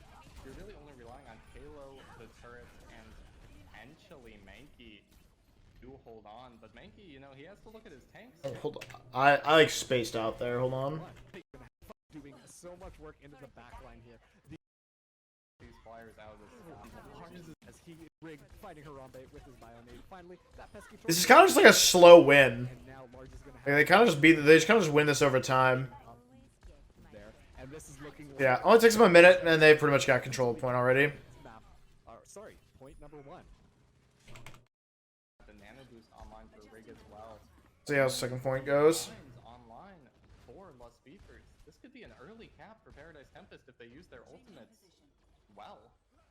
And once the snowball starts rolling, then it only gains more momentum. It is going to be up to the Beavers right now to slow them down. As we see Azukari gets the Nana Boost. He is immediately pressuring Harambe here. Nice from Lars. Good job. Azukari distracts. Lars comes in and capitalizes. Lars is really, really good about getting into position quickly on that Pharah. Immediately trading it back on Lars. Taylor committing the bomb on the point, just trying to stall it out for as long as possible. But man, Paradise Tempest, they are swarming the Oh, point right now. Mercy's a weird pick here. Lodge some of them, but Sixes, he got the clone onto the Mercy, so we're gonna get a lot more heals out. But now he's back onto his Echo Form, and Taylor is turning this back around for the Beefers here. Wow, nice job by Mankey to keep Harambe up there. Paradise Tempest on point right now. Sixes falling extremely low. The Blue Jay, as soon as he gets Ira, this looks like it is going to be clean up from the Beefers. That is one tick for Paradise Tempest. Mankey carried that. They were able to Harambe dies there and it's over. really enjoy the engage coming out from Paradise Tempest there. Alright, Paradise Tempest going over to full brawl now. I don't like that very much, to be honest. From Mankey. Like, there's just too many, like, angles that Blue Jay and Talo can abuse that would make it hard for the Brawl to really do anything. And Firebats just is so good against Brawl. Like, Ball is just so good against Brawl. From Los Beefers, but it was enough to get them a tick, and good teamwork and presence of mind from the DPS and tank duo there. Firebats gets the kill there. Commit the gravitic flux as he Doesn't get the... Yeah, that's what he wanted.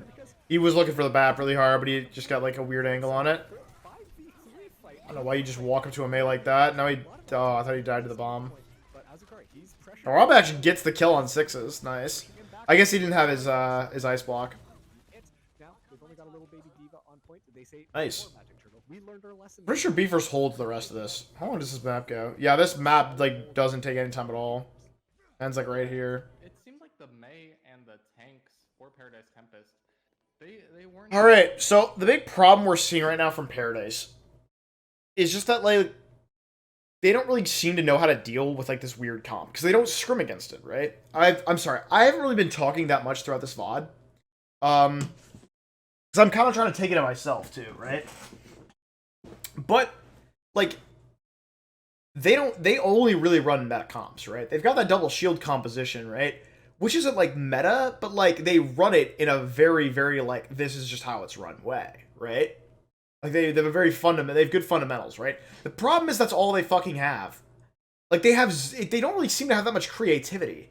Like, they kind of just do what is, like, the best, try to do the best thing for each scenario, right? So they're going against a team that is just, like, a match that they're not used to, and they don't know how to beat it because they haven't scrimmed it over and over and over. They aren't, like, creative, they're just like, oh, well, we have this with our comp, so we know how to beat this comp because, obviously, this comp plays like this, so we should just play like this, right? They don't seem to do that. I could be wrong. I'm not in their comms right now, so I have no fucking... Maybe they're trying to do that and it's just not working for them very well. But, like, you get what I'm saying, right? Like, it's just hard to tell. So I think that's going to be, like, their big weakness. It's just, like, if you play them against something they haven't scrimmed against, you can just beat them, like, really easily.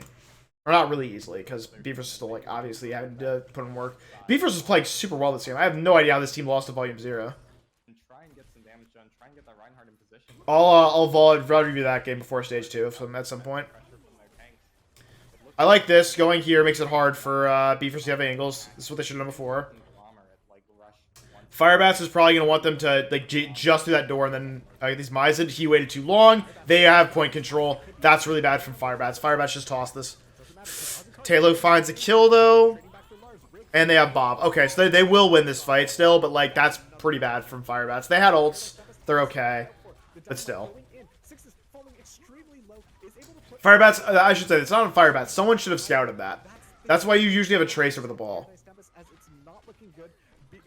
Once again, Talo is a menace up in the sky, just perched up here, much like Batman, just raining down hell onto. Just the like side. Batman. I don't remember Batman using a lever action shotgun. Absolutely. Good hold coming in once again from Los Beefers. It's all Spork, really. That's what it seems to me. They get these early first picks. Paradise Tempest. I guess it's a rifle, not a shotgun, isn't it? Quick on the res. Same difference. No one is there to contest him. He just sweeps in, gets the resurrect off, and then suddenly you're back in a 6v6 fight. So go left again. There's no reason to go main against this comp. Smart, good. I will say this, a lot of teams have this issue on Anubis where they're just like, huh, The way we chose last time didn't work. Let's do another way. No. Left is pretty much, for a brawl comp, the best thing, because you want to take as little damage as possible before you actually get there. And it's just like, no, you can just get free angles. Right's good too. Middle, never go middle as a brawl comp. Just don't do it. Unless you're like snowballing. Still, support ultimates online for low speakers. They're going to have to use them sparingly to contest the onslaught that's going to be coming down from Paradise Tempest this next fight. Harambe, though, he's got this Graviton, a bit of flux. Could be dangerous. Lars committing his deadline. Let's see if he can find it. Ooh, Harambe can die out of this ult. He lives it and he gets people killed in it. Wow. That was really close. And nice stall on the Magic Turtle. That's what you like to see. When so much was committed from the side of Paradise Tempest. Oh, I really thought he was going to get Harambe there. To survive that gravitic flux, I think Lars had already fallen. Still, if you want to take that fight, Rig cannot go that low with his sound barrier online. That is so... Alright, how are we going to do this? Now they only have one fight left. They're going to be coming into a Bob and a Minefield, but maybe it was a blessing. They've got the sound barrier on. Definitely don't want to go main against a Minefield. To Ever. stop them from using this aggressively. The Minefield's really, really good here because you can just cover point with it. So if that is timed appropriately, could do a lot of damage into the Beaver's line as Paradise Tempest looking for this push. 30 seconds left. So, like, Firebat should just be waiting to engage here. He shouldn't even be near point. And there he is. There's the engage. That's a much, much better Mines. Still not perfect. Still could be, like, tighten that up a little bit, but it's still really, really good. Sound Barrier, the charge goes in, though, and Lars is able to take care of the Bob. So now this could go the way of Paradise. Oh, damn. Magic Troll just got fucking mugged. This is really good. Beefers is really, really good positioning at this point. They got, like, Mankey and Taylor keep playing up there with Ira. Harambe's, like, down here, like, taking focus, right? Also giving his players off angles. Blue Jays in the sky. Firebat's them not off angle. Their positioning is just so good. And again, it's just like, Paradise just doesn't know how to deal with it. Now it's Rig on the point as we are in overtime, and it is counting down. What a solid defense. Not bad from Lars there, actually. They might be able to do this. They certainly see what they have to do. Only a point and... Alright. Paradise Tempest running with the double shield. They're too comfortable with this double shield. I'm sorry, I've got to do my webcam again.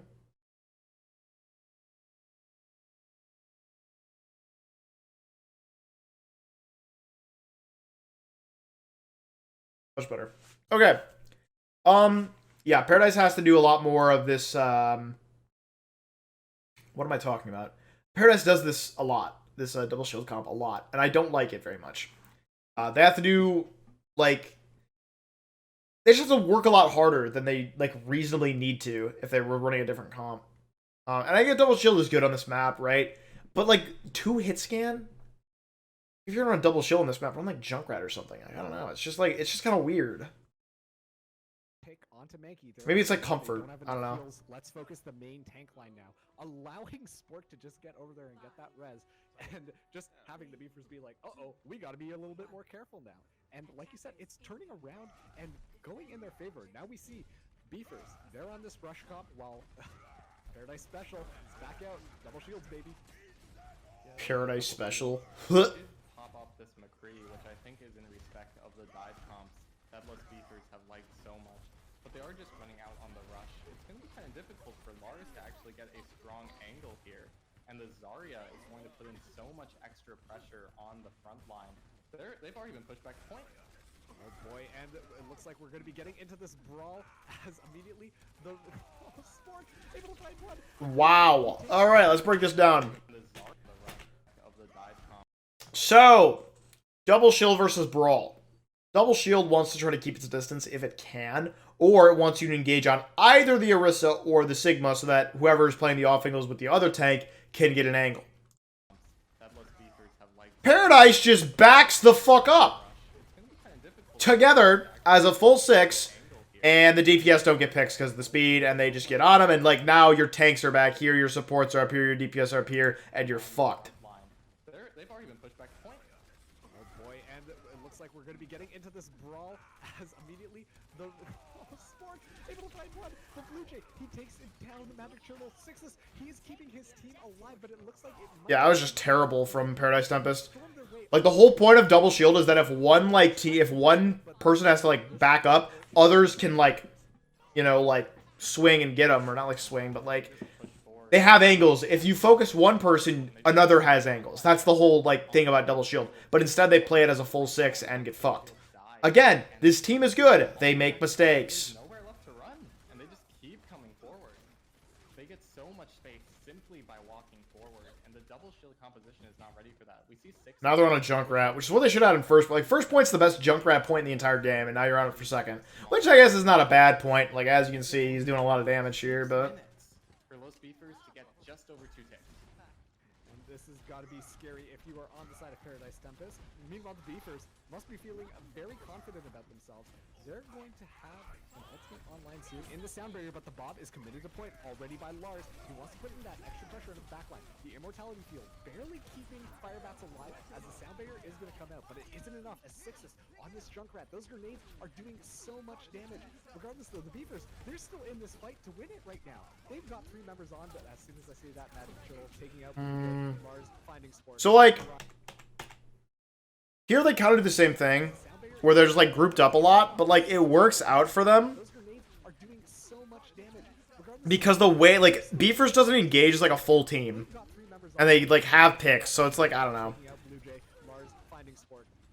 Like, it works out, but, like, it's still, like, not good, you know? And I was saying I didn't like the Ashe in the beginning, but look at Lars's positioning. When the Beefers go through that small room, he moves around and takes down the main hallway. This is so ballsy from Azukari. And he uses shield. Nice wall. Azukari, you taught, like, see? Good team makes mistakes. Oh, Lars from the back line. No way, dude. Lars is like a modern day Hawk. Don't tell Hawk I said that. Oh, and they C9. That's amazing. What do we got next? Li Zhang? I'm really starting to feel the side effects of this COVID vaccine. This is probably my last one of these for the night, which is unfortunate because I wanted to get more done. I'll take like a nap and then do more. I don't know, my upload speed's shit, so I don't know if I'll get them out. Alright. Pretty standard comps, mirroring. Except that Harambe's and Magic Turtle. Basically, the difference here is if these guys survive past like 4 seconds into the start of the next fight or the start of the fight, they'll win the game or win the fight. They're both gonna TP to it. Whoever TP's in there first usually has the advantage. So Beefers gets in there first, and they have bubbles. They don't get kills off the bubbles though. So now advantage is Paradise Tempest in terms of cooldowns, but they do get picks. Yeah. Whoever really gets to the point first there wins. Like, that's usually how it goes. The microwave. Alright, but she gets back. I like that. That was a nice little clean teleport. Alright, and so now what they're going to do is they're going to stay on point here because they've correctly identified that Lars has not swapped. So, if Lars goes Pharah, right? Which is still, you don't want to play out here, but like, you just say Lars went like Kree or something, then they would go hold this. But because he goes Pharah and like has advantage in this open space and you guys don't have a Kree, you still want to stay on point. Obviously, Lars will be able to like poke really hard, but like, he doesn't have a Mercy. Okay, he has a Mercy now. Yeah, now Paradise Tempest has to play really weird. I would have liked to see them switch more of their comp, because now they just, like, these two are kind of just doing shit, and then these guys will brawl when this goes, but they don't have speed or anything. So honestly, they should probably go for, like, a Ball Diva, like, Tracer, and then, like, Ana, and just look to play like that. Look to play for, like, opportunities rather than, like, hard engages. Now, 25% already on the point. So many ults coming online for Los Beefers. We see Lars over to the Pharah. They play more of a pick comp than like a brawl comp. They are not afraid. Sixes dies somehow. Nice counter charge by Akuzari. Or Azukari, sorry. But Firebats is going to get the upper hand there. Lars trying to Doesn't get anything, but it's still like good reaction time. do so, but now he is alone on the So yeah, they're really good on the point. Paradise Tempest comp can't really do shit about them because this comp is just ass. Again, good team makes mistakes. When he appears, you say exactly what Not like completely beatable team. you know, the Far is in their backline. He's flying around trying to find something on the point. Is he looking for a turret bomb here? Beavers just run forward. They use 0 ultimates and they take the fight. They have 6 ults online. Nothing. Alright, the way they should play this, I would just have Taylor like split the point diagonally Amplification matrix. and then have Blue Jay ult. It's just going to be traded out by maybe the wall or the sound barrier. It's splitting the point diagonally, but not as much as I'd like it to. The is going to be coming up. Firebats looking for his Earth Shatter here. They're going to be backing up. They're going to be taking their time. Shatter's unnecessary. Magic Turtle with the E, that's huge. Wow, Magic Turtle carry. Lars gets a 3K on the point. Ira finishing off Blue Jay. Now they've only got Harambe left here as they finish him off. But the Beefers have a 96. Paradise Tempest, they cannot lose control of this point. Lars clutching up. We're so used I want to say Paradise Tempest wins the first map. alive in the I think it goes Paradise, Beefers, Paradise. But I'm really going And to be Shaq. watching Magic Turtle here. He has to eat this grab from Harambe, or this is going to be an early 1-0 lead for Los Beefers. Yeah, Paradise wins the first map, I think. In this match, and they're going to teleport straight on So the how does Beefers toss this? I do want to talk about like Paradise won that just because like Beefers used their ults poorly. Like they didn't like use their grav at all. Like I don't know why they shattered the way they did. It was weird. Lars gets the early pick. No one's dealing with Farah. Gets 3 kills from 1 rocket.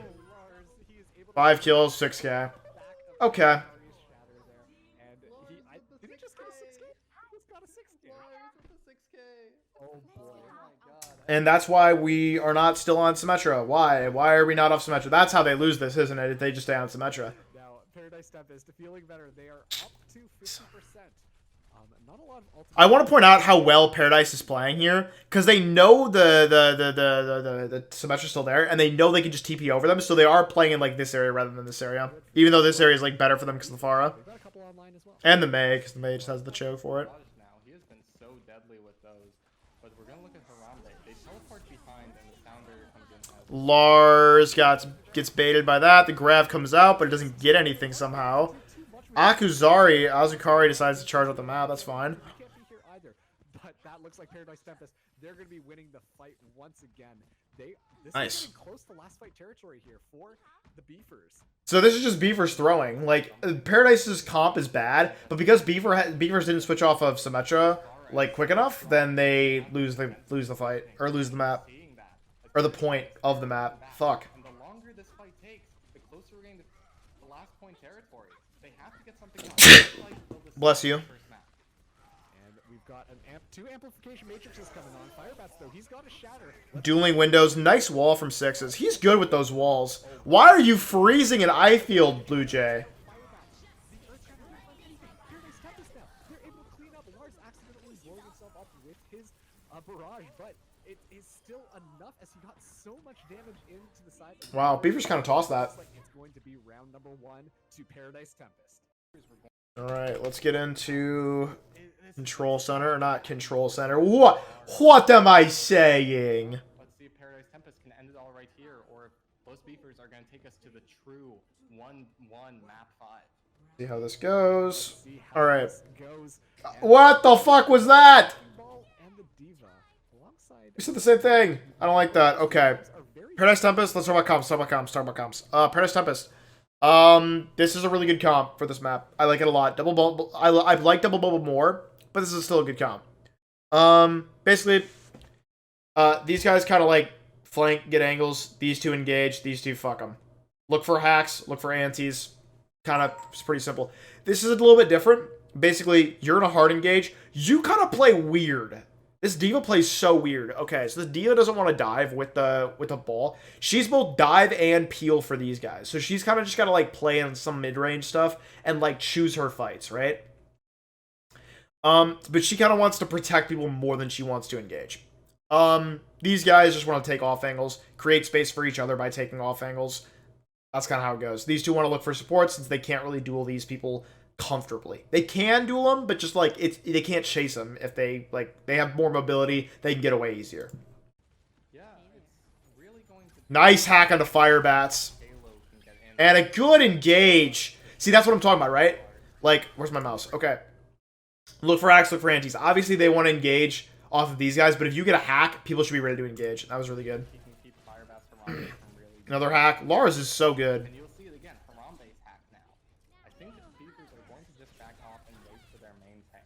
I'm really looking at Taylor and Blue Jay to try and get a lot of this work done. There isn't really any long-range hit scan to contest them. Oh, comp switch? It looks like they want to switch around. That was definitely not working for them, especially with that Sabra. Let's see, they're going for the double. Double bubble. So they're trying to run a brawl comp here. Quite yet, have we? I don't think so.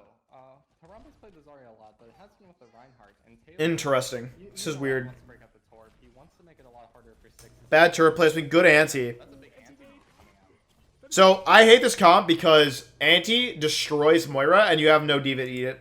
So it's bad. Sixes wrapping around the back, trying to put more pressure onto the Beefers, and the Beefers, they're trapped in this little room. This storm turret could be deadly for him, though. He is really close to a pulse bomb, and he finally takes out the turret. But let's see what he can do. EMP does come out onto point. Firebats, he's hacked up, and he also has a nano has Ikari to deal with. He is going to find Sixes, though. Six is probably going around the Tesla gun enough to deal Firebat's going nuts, dude. with. Oh my goodness, he has gotten. Bad target prioritization from Paradise. And it looks like he might single-handedly bring this point over to the side of the Beefers. Yeah, I just wanted to just Fully MTD. but the rest of the team is coming in. It looks like they'll be pretty quickly ushered off of the point, but they're just trying to get as much Firebats is nuts. This is such a good game. What the hell, man? Beavers. This is one of the best games we've had all like season. Crusaders and Otter Oxide was another really, really good match. If you haven't seen that one, you should go check it out. Far as they can. I'm not going to review it because I watched it live. I'm going to review TG versus Crusaders because I feel like that was a harder game for Crusaders. 2% is so much. Great plays from Los Beefers, but the entire time the percentage was just ticking up for Paradise Tempest. Such a good stall from Paradise Tempest. Oh my goodness, they just kept on coming in.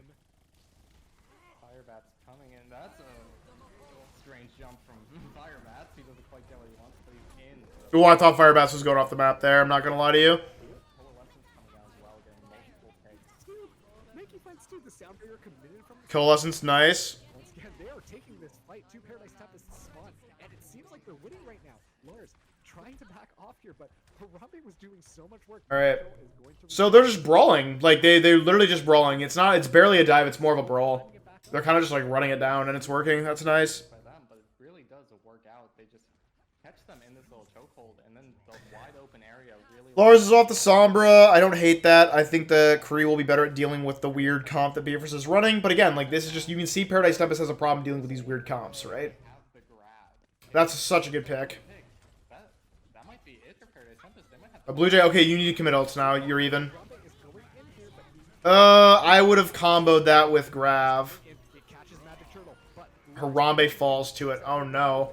How does Paradise lose this? looks like Paradise Tempest should be able to win this fight. That's so much stall coming Oh, the huge. That's. Oh, no, never mind. down as Paradise Tempest look like they have one. I thought it was. I thought the mana was on a Firebats, but no. Paradise, wait, wins this fight. How do they lose this map? As Paradise Tempest did, but it doesn't look like that is going to be the case. How do they lose this map? They have flipped this back. It's just a pulse bomb available for Beefers. How do they throw this? Close to last fight territory. they commit Oh, it might be something to do with their comp, because now Sixes is on the Hanzo. So they have a really diveable comp. all the way up, so they should have those abilities on live. Blue Jay looking for a pulse bomb, but he hits the primal. Blue Jay hits the Primal Rage. Oh, Sport gets a boop onto Lars. That's big. Azukari trades for the Harambe, so that's still an advantage, Paradise Tempest, but Firebats finds... There we go. Firebats just with a great engagement. And the Coalescence gets charged, goes out. That's how. Okay. They are coming back with a vengeance. That boop is really huge, because Lars is the best player in the lobby. Point over. Both Six teams is are going to probably do going to this. be 99%. There's nothing online for Paradise Tempest. They have to get up to this rally from Rigmadon if they want something done. But it's Los Beavers. They're going in fast and early. They don't want anyone to touch. Firebats is fucking nuts, too. It doesn't look like that is the case because we have Sixes in the back line here. Thankfully, they've got a lot of mobility and they're taking this fight straight onto the point. Now it is into overtime, 99% to 99%. Blue Jay, he's got this false ball. He misses Magic Turtle. Why would you use Pulse Bomb on a low health diva? And that looks like it's going to be a clean. Doesn't matter, but still weird. This looks like we are going to be going to map Paradise is really struggling against weird comps. That's it. They literally cannot beat a weird comp to save their life. If it's not something they've scrimmed against, they don't know how to beat it. That's crazy. Woo-wee! Oh, my arm fucking hurts, dude. I'm so happy for this to be over. Could not tell you who would win this. This is absolutely wild, but we'll see how this goes. The only difference right now is going to be Ira and Mankey, but also too Magic Turtle and Harambe. So a little bit different comps, but the same idea. Let's see how these teams want to engage. And we're immediately just gonna go right into it. All right, Mankey, he's healing up his team in the back here. Azukari finds Talo falls. Yep, Paradise wins this fight. I think it was a miscommunication. Taylor was a little bit too far ahead. Either not listening or bad comms. Yeah, and it's going to be an early pickoff that will push those beefers back. Paradise Tempest with first control of the point. These guys have been so good about their defenses specifically. Let's see if it holds up here. Blue Jay, he's flying around at the back line, causing an absolute menace, but Lars is going to be able to catch him. Harambe, he's fully charged right now on the Zarya. He's trying to take out Lars. We've got dueling beams going on, but Firebass able to find Azukari. Despite the fact that Paradise Tempest got this point first, it looks like that the beefers are coming back. That coalescence is going to seal the deal, as now the beefers have flipped the point over. How? Wow. Halo's dead. Paradise doesn't push hard enough. Like, they're low right now. You're not pushing. They have a. They don't have Immort. Like, what? Paradise just, like, weird. And then there's, like, flank comes through. Like, weird off-angle shit. And, like, it gets a ton of value from Blue Jay. He dies now. So, Talo and Blue Jay have died. Talo's back, gets sixes, and then Azukari gets charged. And the Coalescence gets charged. Wow. That's crazy. Paradise Tempest just, like, plays too slow. And this is against a comp they've definitely scrimmed against. Like, obviously they have Bap and not Moira. But, like, still, like, the fundamentals of this comp don't change that much. Getting a lot of value. But once again, look how aggressive the beefers are. Azukari stuck in this corner, nothing. And he gets demolished. Just want to hold this choke point, and this is the advantage of getting that full team wipe that Paradise Tempest did not get. The positioning coming out from Los Beefers, they're able to hold this tiny choke, and this is really where the rush comp thrives. You get a Reinhardt behind this tiny wall, he just gets to swing the hammer as much as he wants, but they're getting use the teleport. That's a really good teleport, actually. To teleport through the choke like that, that's so smart. And then he fucks up his wall. Are going to be cleaning up the rest of the beefers as they now control the point. There's no time to contest. Beefers, they have to completely back off. Really, really good job by Lars there. Or whoever called that, rather. To just take apart the defense from Lost Beefers still. Haven't been overclooking with the ults. It's the grab ready here. See if they can get it. But big shatter coming out. Somehow misses the charge on. Oh, he was charging Spork. Okay. Still works. Nice shatter. Nice shatter. They were like, you're gonna spawn, you're gonna camp that little door right there. Now it's our turn, because we got a full team win. What's up? Absolutely, we see Mankey. Is the caster implying that that's not exactly what you're supposed to do on this map? I'm confused. That is the most unlucky Riptire I think I've ever seen in my entire life. I'm just gonna back up because I want to see this one more time. This nade is just like it bouncing off a wall randomly. That's so unlucky.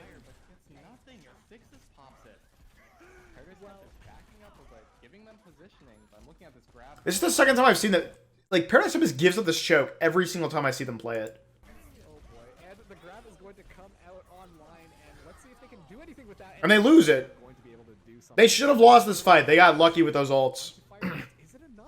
Riptire got him a kill, Bomb got a kill, and now they win because of that. But, like, they're making things so much harder than they need to be because they keep giving that choke up whenever they play this map. 90%. Harambe switching over to the ball just a touch.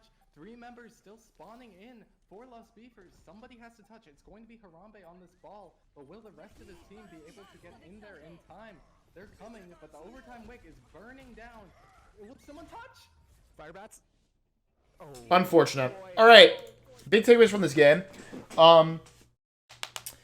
Paradise Tempest cannot beat anything weird, and Beefers are way better than we're giving them credit for. I need to watch like Volume 0 game again, but like that was a really good game from them. I don't know how they lose to Volume 0. Thank you guys for watching this all the way to the end. If you did, I'm not gonna ask you to subscribe to my YouTube channel or anything like that because I don't make regular content. But still, thank you guys for watching. Yeah, that's crazy. If you want to see more about what I think about these teams, come watch the Nest on Thursday, and it'll be great. See you guys later.